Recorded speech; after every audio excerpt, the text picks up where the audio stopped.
دستاویزات پر signature safe نیازی صاحب کے ہیں۔ اب یہ کل جو نوٹس جاری کیا گیا ہے عمران خان صاحب کو، ان سے پوچھا گیا ہے کہ یہ مسلم کمرشل بینک میں ایک اکاؤنٹ ہے، اس حوالے سے آپ جواب دیں کہ اس میں جو پیسے باہر سے آئے ہیں اس کا ذمہ دار کون ہے۔ اور یہ عمران خان صاحب کے دستخط کے ساتھ ایک باقاعدہ ریزولوشن موجود ہے، ہم ابھی شیئر بھی آپ سے کر لیتے ہیں، جس میں وہ کچھ لوگوں کو آتھرائز کر رہے ہیں کہ میرے بہاف پہ یہ ٹرانزیکشن کیا کریں گے۔ تو یہ عمران خان صاحب کو جو کالم نوٹس دیا گیا ہے اس کا بھی ابھی جواب کا انتظار ہے۔ اور فورن فنڈنگ میں لاہور نے بھی ایف آئی اے لاہور نے بھی عمران خان صاحب کو نوٹس جاری کیا ہے۔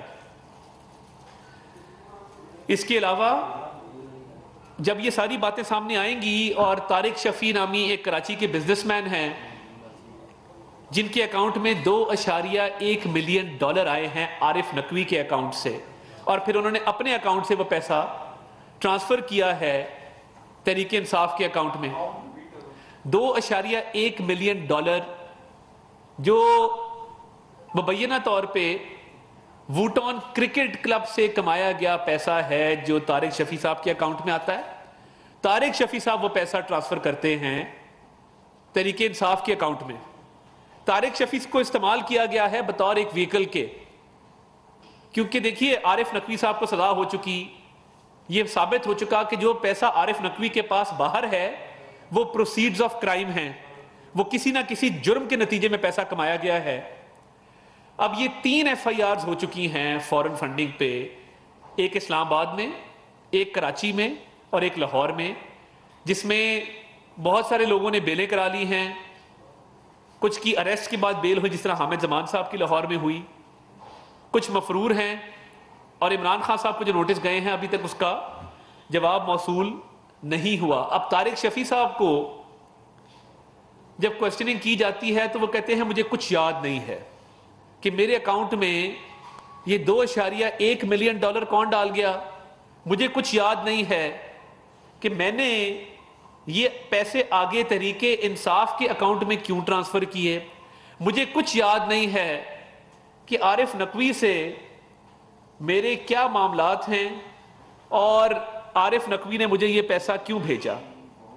تو یہ بڑی حیران کن بات ہے کہ جب ان کو بلایا جاتا ہے تو ان کی یادداشت جو ہے وہ کمزور پڑ جاتی ہے اور ان کو سمجھ نہیں آتا کہ ہم نے کیا جواب دینا ہے کیا نہیں دینا۔ اس کے علاوہ یہ تحقیقات میں بہت پیش رفت ہو چکی ہے، اور طارق شفیع صاحب کے حوالے سے تو چرم آواز سامنے آ گیا ہے کہ جس میں جب یہ چلان جمع ہوگا تو آپ دیکھیں گے کہ بہت سارے حیران کن انکشافات ہوں گے۔ اس کے علاوہ جو انکوائری چل رہی ہے وہ سائفر کے معاملے پہ انکوائری چل رہی ہے۔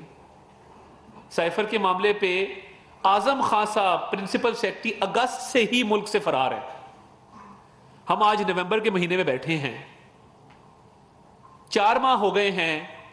اعظم خان صاحب تو اسلام آباد سے ہلنے کا نام نہیں لیتے تھے، اعظم خان صاحب تو پی ایم آفس سے باہر نکلنے کا نام نہیں لیتے تھے۔ اقتدار کے مزے لوٹنے والا پرنسپل سیکرٹری آج کیا وجہ بن گئی کہ 4 ماہ سے آپ ملک سے باہر ہیں؟ آج اعظم خان صاحب نے ایک ای میل لکھی ہے ایف آئی اے کو، جب ان کو سائفر کے معاملے پہ کال اپ نوٹس دیا گیا اور کہا گیا کہ آپ جواب دیں کہ یہ سائفر والی سازش آپ نے کیوں کی، کیونکہ اصل سازش تو سائفر والی ہے جو گھڑی گئی ہے، جو بنائی گئی ہے، جس سے ملک کو نقصان پہنچانے کی ایک سازش کی گئی ہے۔ تو موصوف جو ہیں اگست سے بیرون ملک ہیں، آج انہوں نے کہا ہے کہ میں 15 دن بعد شاید پاکستان آ جاؤں۔ انہوں نے بھی دیکھا کہ شاید عمران خان کا یہ ناکام مارچ ناکام ہی رہے گا، تو میں شاید آ کے کوئی ایسا بیان دے دوں جس سے شاید میری جان خلاصی ہو جائے۔ تو میں یہ سمجھنے سے قاصر ہوں کہ اعظم خان صاحب آ کے تحقیقات کا سامنا کیوں نہیں کرتے، سائفر میں آ کے بتائیں کہ یہ منٹس کس نے بنائے تھے، کب بنائے تھے، کس کے کہنے پہ بنائے تھے، عمران خان صاحب کی کیا انسٹرکشنز تھیں، کتنی میٹنگز ہوئیں، کب کب ہوئیں۔ یہ بڑے غور طلب سوالات ہیں جن کا جواب آنا لازمی ہے۔ آج آپ کہہ رہے ہیں کہ میں 15 دن بعد آؤں گا، میں یہ بالکل میری تو یہ سمجھ سے باہر ہے. انہوں نے آج ای میل لکھی ہے FIA کو اور انہوں نے کہا ہے کہ جی آپ کا کال اپ نوٹس سے مجھے ملا ہے, مجھے 15 نومبر کے بعد کی کوئی ڈیٹ آپ دیں, 15 نومبر کے بعد کی. تو یہ سائفر کے معاملے میں تو بڑی جلدی تھی, ایک میٹنگ, دوسری میٹنگ, تیسری میٹنگ, اس کے ساتھ کھلواڑ کرو, مرضی کے منٹس ڈرافٹ کرو. اب جب تحقیقات شروع ہوئی ہیں تو کوئی بندہ جواب دینے کو تیار نہیں, ملک سے فرار ہے. عمران خان صاحب کے ساتھی اور ان کے قرب و جوار میں رہنے والے لوگ ایک ایک کر کے راہ فرار اختیار کر رہے ہیں. فرا گوگی ملک سے باہر, احسن جمیل گجر ملک سے باہر, اعظم خان صاحب ملک سے باہر. جتنے لوگ شریک جرم تھے, فرا گوگی نے کرپشن کی, اربوں روپیہ کمایا ٹھیکوں میں, پوسٹنگ ٹرانسفر میں. جیسے ہی عمران صاحب کا اقتدار ختم ہونے والا تھا وہ ملک چھوڑ کے فرار ہو گئی اور واپس آنے کا نام نہیں لے رہی. نیب کی انکوائری پینڈنگ چل رہی. اعظم خان صاحب معاملات میں شریک جرم ہیں, مین مشیر ہیں, ہر معاملے میں ان کی مشاورت جو ہے وہ لی جاتی ہے. آج وہ بھی کہہ رہے ہیں کہ جی 15 نومبر کے بعد آپ سے بات کریں گے, آپ 15 نومبر کے بعد کا نوٹس دیں. تو یہ ایک ایک کر کے لوگ ملک سے فرار کیوں ہو رہے ہیں؟ اور اگر میں یہ کہوں کہ یہ گوگی بچاؤ مارچ ہے تو کیا یہ غلط ہے؟ کیا اس مارچ کا مقصد ان شفاف تحقیقات سے بچنا نہیں ہے؟ کیا اس مارچ کا مقصد اس اربوں روپے کے ڈاکے پر پردہ ڈالنا نہیں ہے جو آپ نے مختلف ذریعے سے کمایا ہے؟ کیا اس مارچ کا مقصد اپنے لیے NRO حاصل کرنا نہیں ہے؟ اور دیکھیے یہ جتنی بھی تحقیقات ہو رہی ہیں اس میں یہ بھی عرض کرتا چلوں کہ سائفر والے معاملے پر 2 اور لوگوں کو کال اپ نوٹس FIA کا گیا ہے, شاہ محمود قریشی صاحب کو اور اسد عمر صاحب کو, کیونکہ وہ ان میٹنگ میں موجود تھے. اب یہ نہ ہو کہ یہ 2 لوگ بھی ملک چھوڑ کے چلے جائیں, ان کو بھی چاہیے کہ تحقیقات کا سامنا کریں.